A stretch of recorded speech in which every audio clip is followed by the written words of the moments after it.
My magic crown basso. You're very fit. I'm a very nautical. But anyway, as usual, we're starting off with an entertainment story.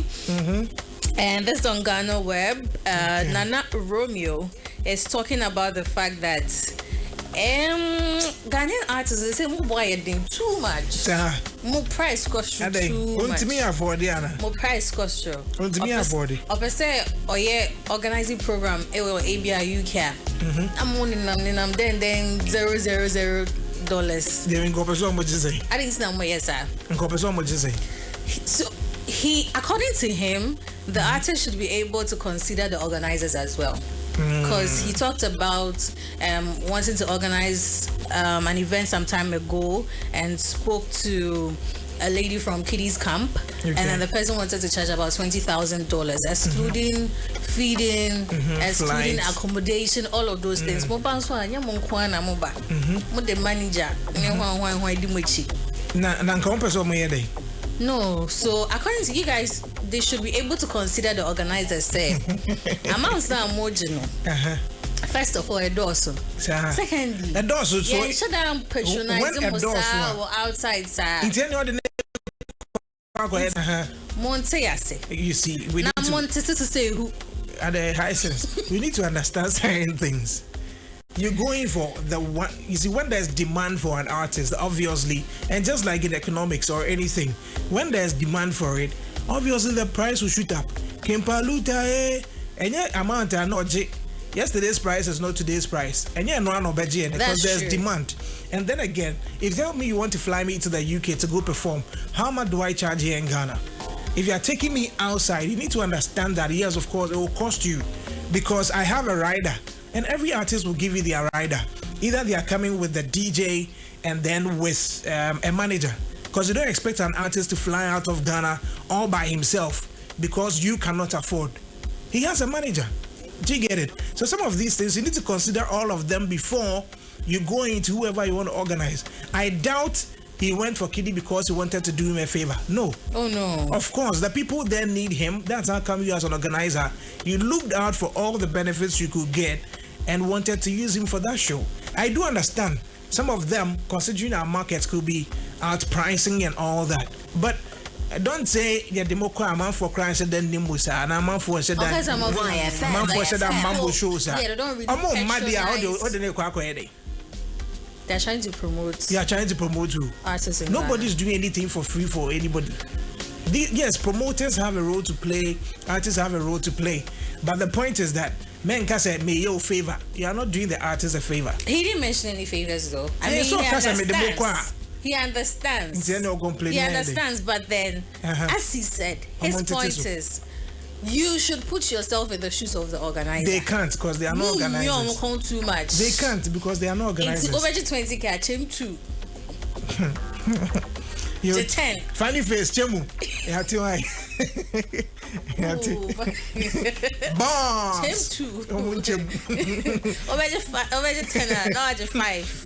What I say? No, I said, oh, I love you so much as an organizer. The time Chema, no matter I say, oh my mother. The time Chema, no matter say, you were flying all over and you were wasting your money.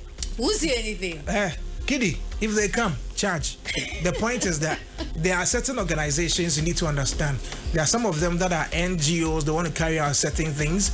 If you align with their mindset or whatever they want to do, then there are some of these things. And I know, say, a lot of artists don't charge the same amounts they charge for certain things, like TGMAs, some of these award schemes, other institutions running things, they don't charge the same amount as they would charge other event organizers. So it's understandable. It depends on what you are doing, what you need them for. Anyway, please let's move on. Yeah, moving on to our next entertainment story. Quick menu. Bob Siga. Yeah. I'm kiss you. I'm bum you. I'm carry you. Wajai. Unjai but and should I need hosa? And still who knock up Bob Siga on just. Oh, you beef you. Bob Siga. Right now, we don't give small money chance. We don't give small money chance. Say when you need. Yeah.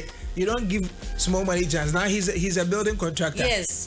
Because Oshana Rob what's now one shot every time you when you stroke. And it's so when you stroke. Then they have when you stroke. Because if you let the fame eat into your head too much, I'm going, I'm NY.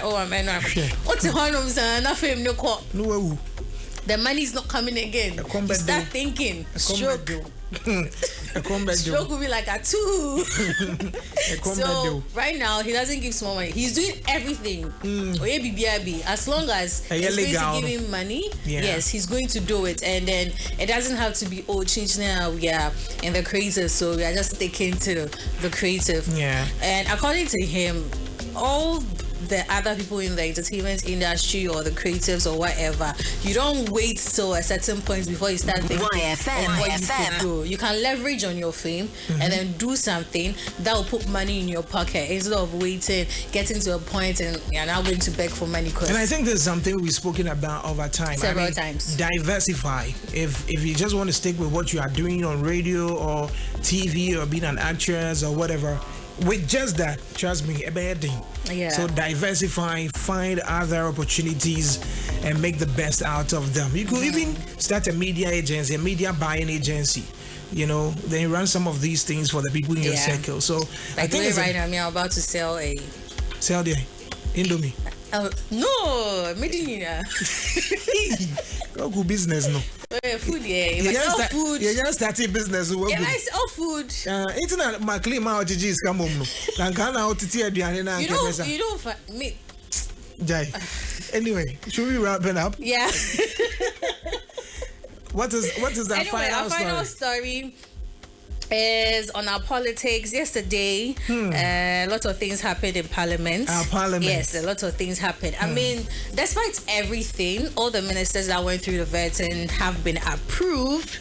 But then it looks like the minority in Parliament didn't want to approve certain 2 people. I mean, it was clear, right? It was, yes. It was. I don't understand. They had said it from the beginning. Yes, but I don't understand. Well, a majority leader stood his grounds. Dear majority leader stood his ground. Somebody's come and say I'm an NDC. You mean minority leader? Majority leader Mahama Yarga actually stood his ground after Mafanyo Markins raised concerns about the approval of some Okujito Ablakwa and then some George. Well, he said that they've actually washed their hands off. Yes, they watched their hand in your approval. This is one of the documents. No, but you see, but the majority leader does it.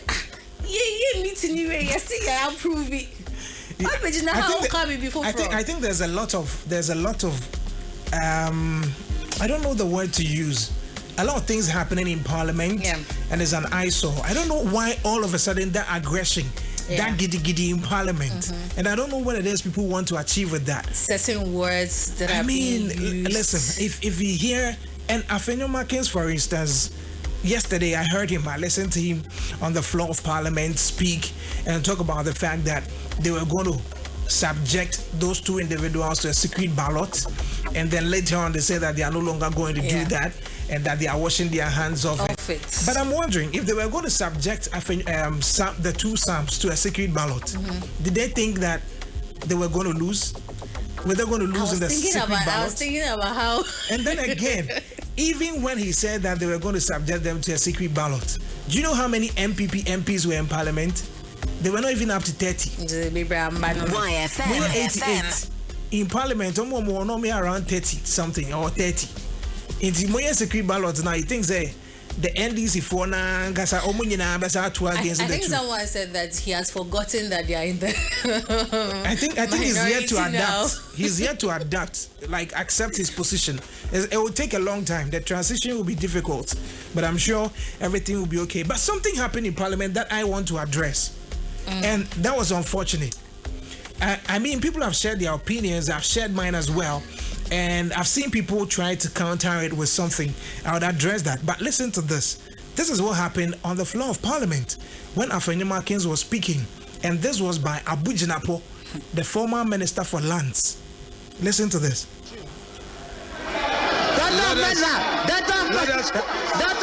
Sit down.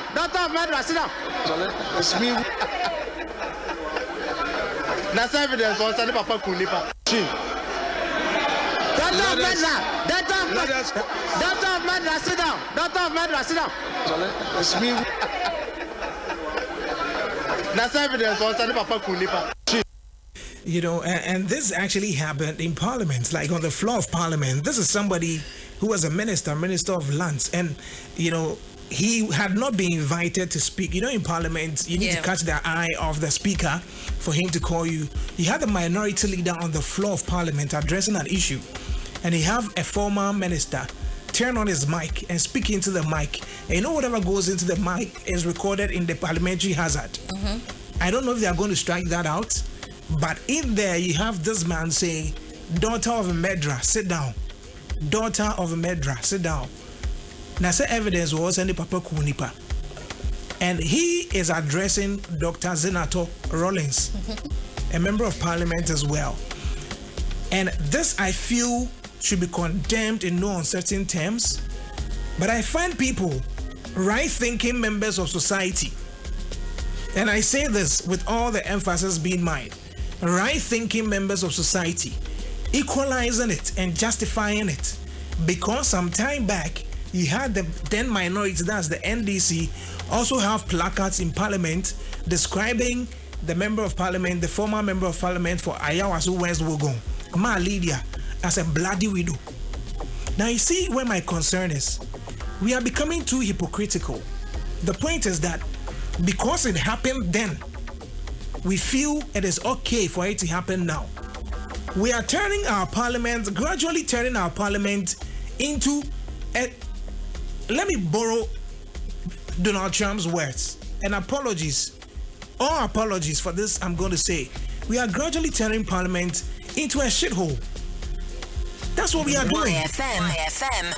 The Speaker of Parliament has said it categorically that for parliamentarians to demand their pound of flesh, they need to be measured about the things they are doing.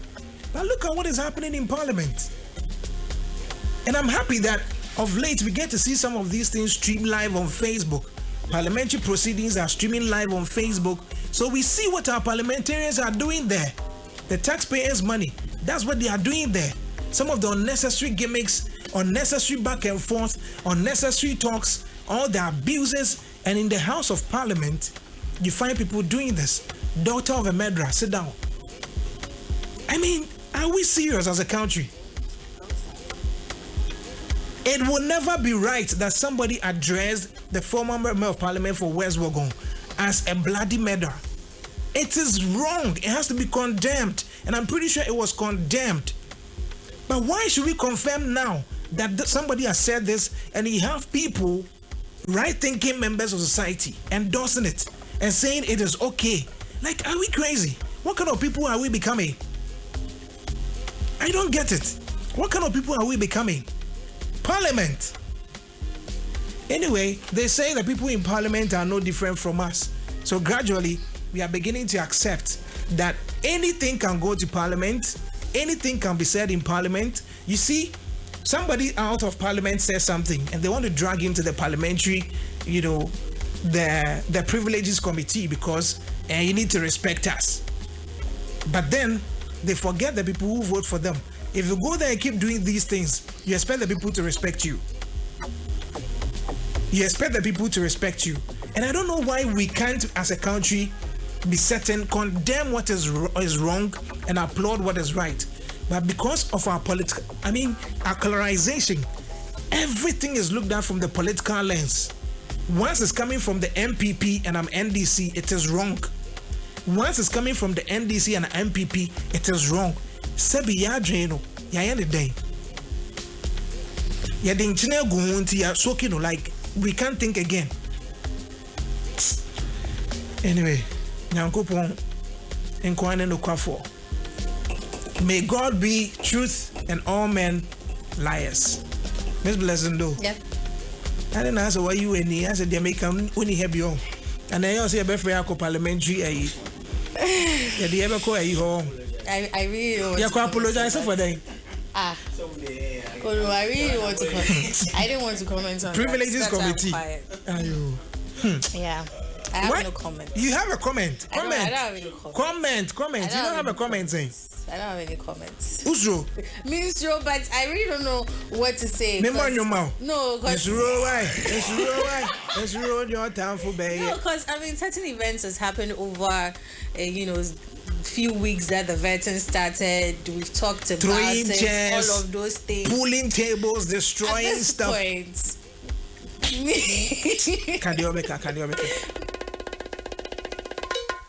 It's roll.